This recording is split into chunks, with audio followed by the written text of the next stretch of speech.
इसका परिचय और सबसे बड़ी बात कलाकारों से हम रूबरू हुए।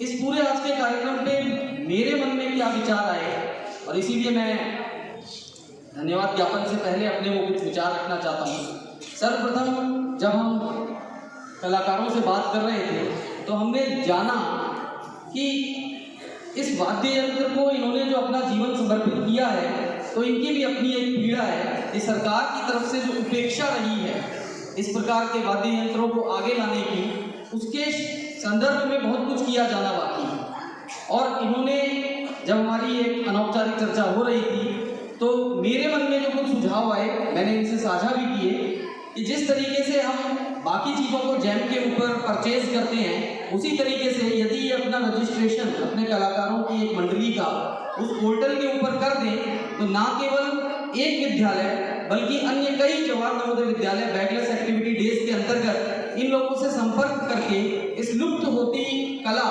को बच्चों तक पहुंचा भी सकते हैं। ये एक प्रयास हमारी तरफ से किया जाना चाहिए।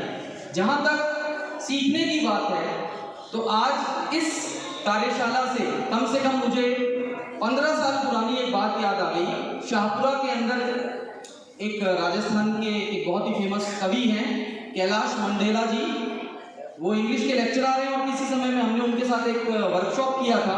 और उनके जो पिता हैं मोहन मंडेला जी वो क्रांतिकारी भी रहे हैं, शाहपुरा भीलवाड़ा के रहने वाले हैं। उनसे मेरी अभी वार्ता हुई कि हम इस तरीके से अलगोजे के ऊपर एक व्याख्यान और एक लाइव प्रेजेंटेशन कर रहे हैं। तो उन्होंने बताया कि उनके पिता ने एक पुस्तक लिखी है जो पूरी की पूरी अलगोजे के ऊपर है और उस पुस्तक का जो नाम है वो पुस्तक का नाम है अलगोजे लोक जीवन से जुड़ा हुई सर्जन। यानी उन्होंने मारवाड़ी के अंदर ही पूरी की पूरी कम से कम 400 जो दोहे हैं अलगोजे के से रिलेटेड वो सारे के सारे उन्होंने उसके ऊपर लिखे हैं। और मेरा ये प्रयास रहेगा कि वो पुस्तक जल्दी ही हमारे पुस्तकालय के अंदर आ जाए।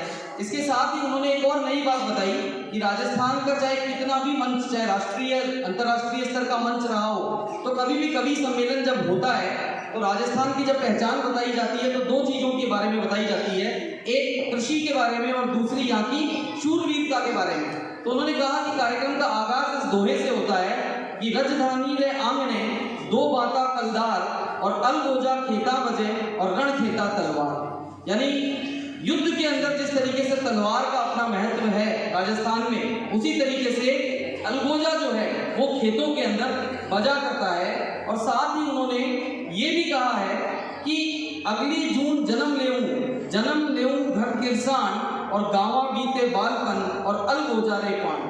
तो यानी इतना महत्वपूर्ण ये वाद्य यंत्र है, लेकिन बड़े दुर्भाग्य की बात है कि ये लुप्त प्राय होता जा रहा है। लेकिन हम वास्तव में धन्यवाद देना चाहेंगे श्री घनश्याम शर्मा जी का और श्री शंकर लाल जी एवं साथ में अन्य जो इनके साथ आए कि उन्होंने इस लुप्त होती हुई जो कला है उसको संजो के रखा हुआ है।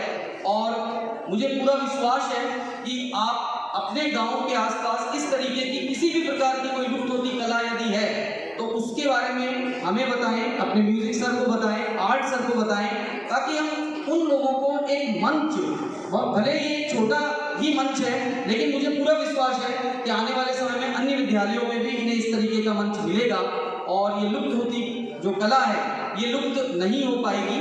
क्योंकि मैं इस संदर्भ में सिर्फ एक दृष्टांत और शेयर करना चाहता हूँ कि सिरोही में जब मेरा इससे पहले पोस्टिंग थी तो वहाँ पे एक पद्मश्री अवॉर्डी एक कलाकार है जो गांव के अंदर रहती है लेकिन गांव के बच्चों को ही उनके बारे में नहीं पता और वो मिट्टी से मुखौटों का निर्माण करती थी।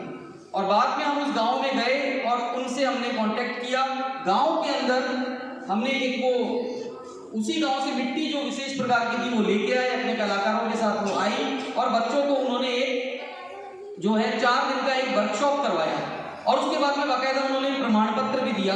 तो इस तरीके से न केवल वो तो एक अंतर्राष्ट्रीय कलाकार है, वो तो कम से कम 17-18 कंट्रीज के अंदर जा चुकी हैं और उनका जो टाइअप है वो टाइअप बंगाल के साथ में है और वो मुखौटे जो हैं वो यहाँ से एक्सपोर्ट होते हैं बंगाल के लिए और बंगाल से विभिन्न कलाएं जो है उसके अंदर उनका यूज होता है। तो मेरा कहने का जो अर्थ है वो यही है कि हमारे राजस्थान में, टोंक में, इस जिले में कई ऐसी जगहें हैं जिनके बारे में हमें भी जानकारी नहीं है।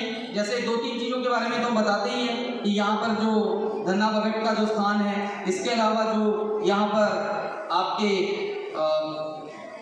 संत पीपा वो भी यहीं के हुए हैं, तो उनकी वाणियों का संकलन, उनके भजनों का संकलन, इस तरीके की चीज़ों का संकलन जो है वो भी आप कर सकते हैं। यही बैकलेस डेज का रियल उद्देश्य है और नवोदय विद्यालय परिवार की तरफ से इसी क्रम में मैं अपने वरिष्ठ शिक्षक साथी श्री सुभाष जी को मंच पे आमंत्रित करूंगा कि वे हमारे 3 अन्य कलाकार जो आए हैं उनका भी एक बार दुपट्टा से पहना करके उनका स्वागत करें। श्री सुभाष जी, कि आपको आज का ये कार्यक्रम जो है बहुत ही अच्छा लगा होगा। कला एक ऐसी चीज है जो एक दिन में प्राप्त नहीं होती है।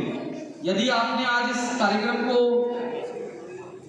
देखा है तो निसंदेह इसका जो उद्देश्य है वो आपका गया होगा।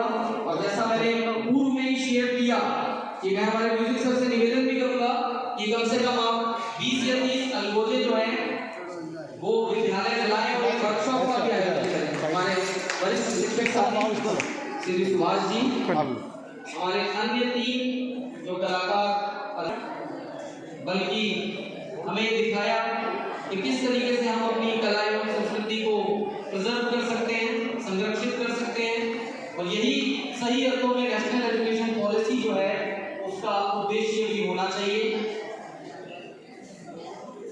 और मुझे पूरा विश्वास है कि आप भविष्य में यदि इस तरीके का कोई 20 से 30 बच्चों के साथ ऐसा कोई वर्कशॉप अगर होता है तो उसमें बढ़ चढ़ करके हिस्सा लेंगे।